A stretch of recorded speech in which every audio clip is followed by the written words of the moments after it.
Guys Jawaharlal institute में vacancies का notification out हुआ है। Jawaharlal institute post graduation medical education research में ये नोटिफिकेशन आया है। Group B and group C की वैकेंसीज आई है। इस वीडियो में हम सिलेबस से रिलेटेड बात करेंगे। इस नोटिफिकेशन में 209 वैकेंसीज आई है। इसका सिलेबस क्या है, होल टिकट कब आएंगे, एडमिट कार्ड कब आएगा, एग्जाम कब होगा, कितना फास्ट प्रोसेस होता है उसके बारे में बात करेंगे।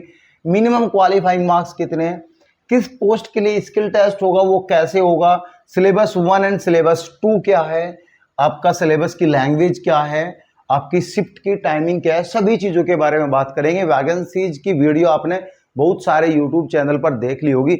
अगर आपको सिलेबस या वैकेंसीज से रिलेटेड या पूरे नोटिफिकेशन से रिलेटेड कोई भी क्वेश्चन है तो आप कमेंट बॉक्स में कमेंट कर सकते हो, मैं उस पर वीडियो बना दूंगा। अगर वो जेन्युइन क्वेश्चन है और सभी के लिए यहाँ पे बेनिफिट होने वाला तो डेफिनेटली मैं उस क्वेश्चन का आंसर दूंगा। ठीक है, देखो इसका जो होल टिकट है ये तो नोटिफिकेशन में भी है, तो आप देख सकते हो, लेकिन कुछ स्टूडेंट जो है नोटिफिकेशन ही नहीं देखते, वो सिर्फ वीडियो देख के ही काम चला लेता है। ठीक है, होल टिकट जो है वो 2 सितंबर को आएगा। ठीक है, सितंबर मतलब 2/9/2024 को आएगा। ठीक है, एडमिट कार्ड जो है 6 सितंबर से स्टार्ट हो जाएंगे, 6 से भी हो सकता है, 8 से भी हो सकता है। ठीक है, एग्जाम जो है 14 सितंबर को होगा। ठीक है, अब एग्जाम 14 को होगा, डिपेंड करता है नंबर ऑफ कैंडिडेट्स। ठीक है, नंबर ऑफ कैंडिडेट्स डिपेंड करता है, number of candidate, number of applicant कितने हैं इन वैकेंसीज में, क्योंकि जब ही तो ये एग्जाम होगा। क्योंकि पहले जो 2023 में वैकेंसीज आई थी उसमें नंबर ऑफ कैंडिडेट कम थे, तो इसलिए 3 शिफ्ट यहाँ पे एक ही दिन में जो है 3 शिफ्ट यहाँ पे करा दी थी। अब पता नहीं क्या हुआ, नंबर ऑफ कैंडिडेट्स कितने थे, उस टाइम वैकेंसीज भी कम थी। इसमें तो वैकेंसीज फिर भी ठीक ठाक वैकेंसीज है, ज्यादातर इसमें मेडिकल की वैकेंसीज रहती है। वैसे ग्रुप सी की वैकेंसीज है जिसमें स्टेनो की वैकेंसीज है, एडमिनिस्ट्रेटिव असिस्टेंट की वैकेंसीज है। ठीक है, इन वैकेंसीज के लिए जितनी भी वैकेंसीज आई है सभी के लिए मिनिमम क्वालिफाइंग मार्क्स रखा है। एग्जाम में आपको मिनिमम क्वालिफाइंग मार्क्स लेके आने हैं। ठीक है, एग्जाम आपका 100 नंबर का होगा।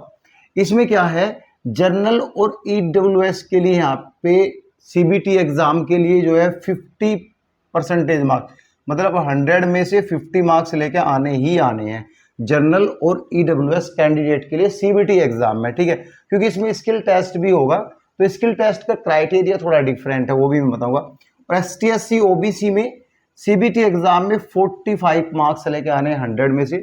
अगर आप पीडब्ल्यूबीडी कैटेगरी से हो, फिजिकल हैंडीकैप्ड कैटेगरी से हो, और आप यूआर ईडब्ल्यूएस कैटेगरी में आते हो, फिजिकल हैंडीकैप्ड कैटेगरी में, तो आपको सीबीटी एग्जाम में 40% मार्क्स यानी 100 में से 40 नंबर लेके आने हैं।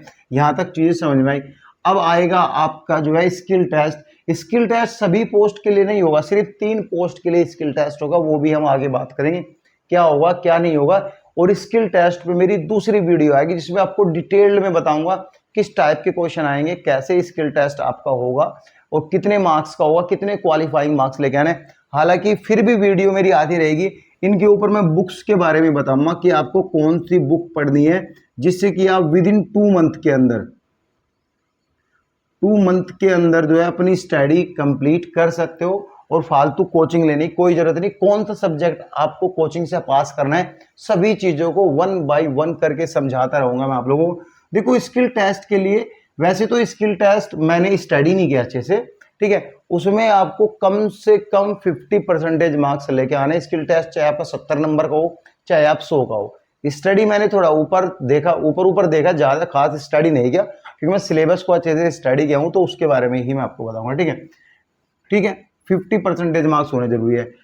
आपको एग्जाम में बैठने से पहले 2 घंटा पहले वहां पे पहुंचना है, एग्जाम हॉल से पहले। ठीक है, अब शिफ्ट की टाइमिंग क्या है, एक तो मॉर्निंग टाइमिंग होगी, एक आफ्टरनून टाइमिंग होगी और इवनिंग टाइमिंग होगी। मॉर्निंग में क्या है, 9 बजे से लेके 10:30 तक आप जो है, सुबह के 10:30 तक आपकी टाइमिंग रहेगी।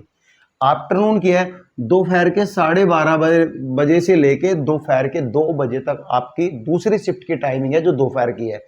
इवनिंग की टाइम जो है, इवनिंग में दोपहर के 4 बजे से लेके दोपहर के 5:30 बजे तक आपका जो है यहाँ पे टाइमिंग रखी गई है इवनिंग के 5:30 बजे तक। ठीक है, समझ में आई ये बातें। अब सिलेबस पर फोकस डालते हैं। सिलेबस क्या बोलता है? सिलेबस आपका जो है कंप्यूटर बेस्ड टेस्ट आपका लिया जाएगा, कंप्यूटर पे आपका एग्जाम होगा, यानी आपको सेंटर अलॉटमेंट किए जाएंगे, उसमें कंप्यूटर पर आपको एग्जाम देना। ये चीजें क्लियर हुई।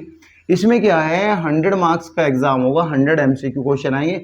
एक क्वेश्चन 1 नंबर को कैरी करेगा, एक क्वेश्चन के 4 ऑप्शन होंगे, जो भी आपको सही लगता है उस पर क्लिक कर सकते हो, लेकिन एग्जाम में किसी भी प्रकार की नेगेटिव मार्किंग नहीं है। ठीक है, तो 4, 5, 10 क्वेश्चन में आप तुक्के भी मार सकते हो। एग्जाम आपका दोनों लैंग्वेज में होगा, हिंदी प्लस इंग्लिश, दोनों लैंग्वेज में क्वेश्चन पेपर आएगा, लेकिन जो इंग्लिश के 25% क्वेश्चन है वो आपको इंग्लिश में ही आएंगे, वो हिंदी में ट्रांसलेट होकर नहीं आएंगे। और इसमें आपको 90 मिनट यानी 1.5 घंटे का समय आपको इसमें मिलेगा, 1.5 घंटे का समय आपको इसमें मिलेगा, ये चीज़ है। ठीक है, अब सिलेबस 1 उन विद्यार्थी के लिए है, उन स्टूडेंट के लिए है जो यहाँ पे डिग्री से फॉर्म भर रहे हैं, यानी जो स्पेसिफिक कैटेगरी से फॉर्म भर रहे हैं, जो कि रिलेटेड सब्जेक्ट, जो कि चाहे वो डिग्री हो, नर्सिंग का हो, कैसा भी हो, स्पेसिफिक डिग्री जिनके पास है उनके है सिलेबस 1। सिलेबस 2 कॉमन डिग्री यानी ग्रुप सी की वैकेंसी, जो आप बोल सकते हो ग्रुप सी की वैकेंसी, जिसमें कि आपकी स्टेनो की आती है। ठीक है, ये सब आती है। ठीक है, आगे बात करूंगा नेक्स्ट वीडियो में, आपको सारी चीज समझाऊंगा। रिलेटेड सब्जेक्ट, स्पेसिफिक डिग्री वालों के रिलेटेड सब्जेक्ट से 70 क्वेश्चन आने भाई, 70 क्वेश्चन, 70 क्वेश्चन। अगर आप नर्सिंग से हो, सपोज करो आपने नर्सिंग रेडियोलॉजी से आपने जो है नर्सिंग की है, या रेडियोलॉजी टेक्नीशियन का फॉर्म भरे हो, तो रेडियोलॉजी से हमें क्वेश्चन आने, इस टाइप के क्वेश्चन। ठीक है, ये एग्जाम्पल दे रहा हूँ। दूसरे जो 30 नंबर का आपका एग्जाम है, उसमें जीके आएगी, जनरल नॉलेज और जनरल इंटेलिजेंस, इंग्लिश आएगी और जनरल मैथ आएगा, ये 30 क्वेश्चन इसमें आएंगे। तो ये 100 नंबर का आपका एग्जाम हुआ। यहाँ तक चीजें क्लियर हुई।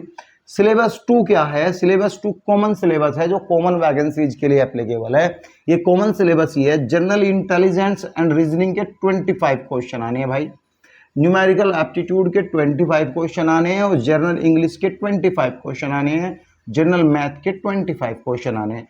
अब ये तो रही सिलेबस की बात। जनरल इंफॉर्मेशन जो आपके पास अभी पहुंच गई, इस बेस पे आप अपनी स्टडी स्टैंड कर सकते हो, क्योंकि भाई टाइम जो है बहुत कम है।